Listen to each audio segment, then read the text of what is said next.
After 3 years of delays, staff layoff, a massive worry that this would be one of the biggest disappointments of the entire year, Uncharted 4 is now finally out, and everyone has now had their chance to play the game, beat it, and sink their teeth into the multiplayer. I've done just that, and now I feel that this is the perfect time for me to finally do my review for Uncharted 4: A Thief's End. Now, don't worry, this will be a spoiler-free review. There will be no spoilers at all in this video, not even after the credits roll. But with that being said, let's get straight into my review of Uncharted 4: A Thief's End.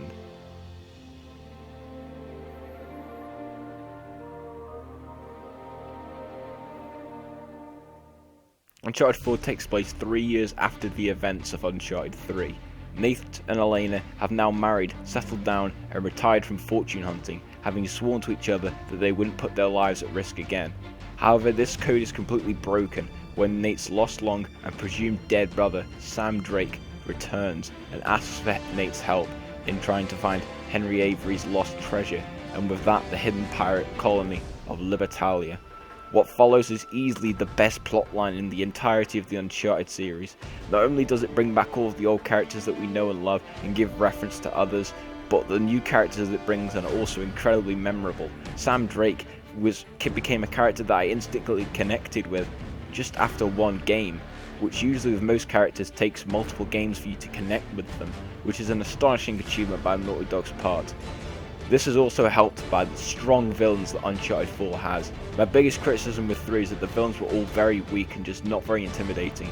Uncharted 4 is the complete opposite. Nadine Ross is probably the most badass character in the entire series, and although yes, she doesn't get that much screen time, her screen presence is very memorable. However, she's completely outshone by, in my opinion, the best Uncharted villain in the entire series, and that is Rafe Adler. Like, seriously, this guy has to be in everyone's top 3 for the best Uncharted villains, because he is such a human villain. Not only does he have an incredibly good motive as to why he wants to stop Drake and find Avery's treasure, but also he has so many personalities to his character. We learn so much about him throughout the entire game. By the end of the game, we get all of his motives and we understand him as a character, and for me, that's how a villain should be. Not only is Rafe the best Uncharted villain in the series by far, he's probably one of the best villains in gaming for quite some time, and that's definitely saying something. Although the story definitely doesn't do anything too magnificently special within the first half of the game, as soon as from chapter 13 onwards, when you're stuck on the island, the game dramatically picks up pace, and in my opinion is where the game shines the most. Although some people have complained that this third act of the game is too long and drawn out, I felt it was really good. The combat encounters gave me a lot of option, and the story also progressed a lot more, and therefore making this my favourite part in the entire game. Now, the other parts were very good as well, but the transitions between them were very good, something that I felt Uncharted 3 didn't really do too well. Overall, the story is very good, and also before I go I will talk about the ending. I won't spoil anything, but I will say that I was absolutely over the moon with the ending. Now, if you're someone who hasn't seen my video on my reaction to the ending, I will leave it in the description below, but if you watch that video you could pretty much get a good summary of how much I absolutely loved the ending to this game. It's conclusive and gives a fitting conclusion to Nathan Drake's story, and shows that Naughty Dog knows how to end its games while also sticking to the themes that they set up with the previous entries. Overall, the story for Uncharted 4 is incredibly well told, very well paced, and overall one that I'll definitely remember for some time. Graphically, there's little to be said about Uncharted 4. This game is absolutely stunning and is by far the most beautiful looking game I have ever let my eyes on. This even outperforms most PC games that I've seen run, and that's saying something.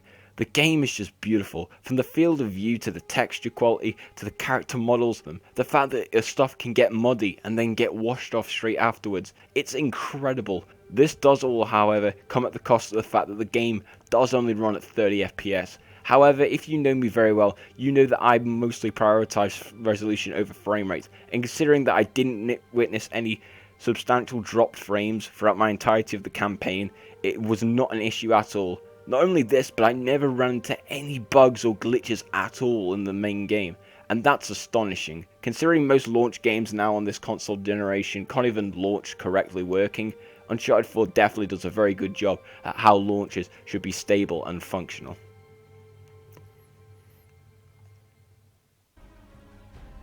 The gameplay of Uncharted 4 has had a massive overhaul.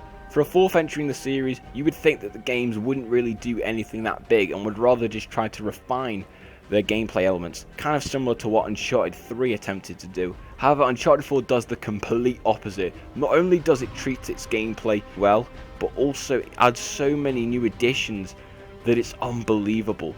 First off, the enemy AI is so much more intelligent in this game. And what was even more better is the improved stealth physics. Stealth in the previous Uncharted games was not very good. Uncharted 4 takes this to the next level, and it really does feel as if stealth in itself is even more useful sometimes than even going to straight up gun combat.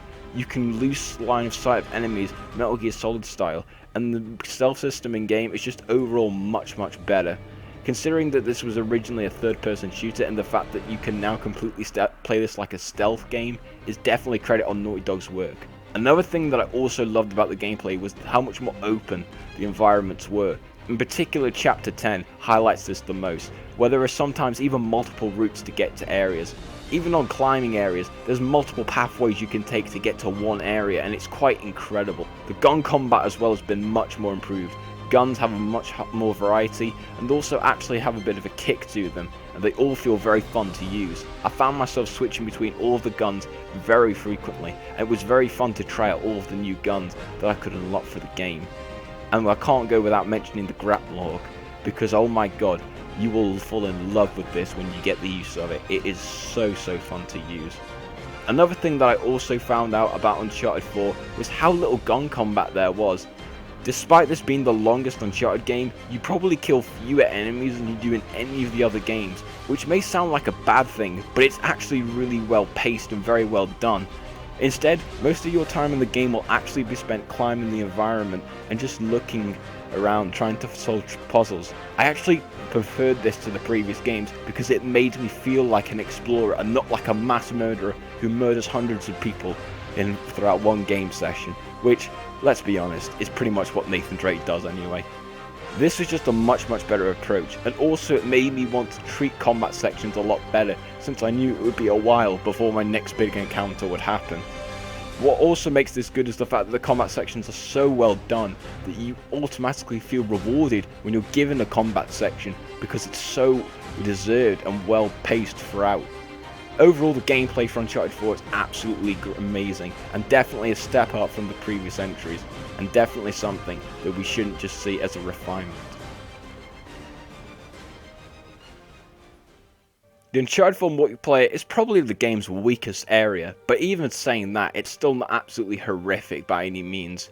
The multiplayer has had a significant changeover, adding things like mysticals, sidekicks, enemy AI components, which you can use in the middle of a match to gain an advantage on your opponent, and also deciding to incorporate more team-based elements into the main areas and modes.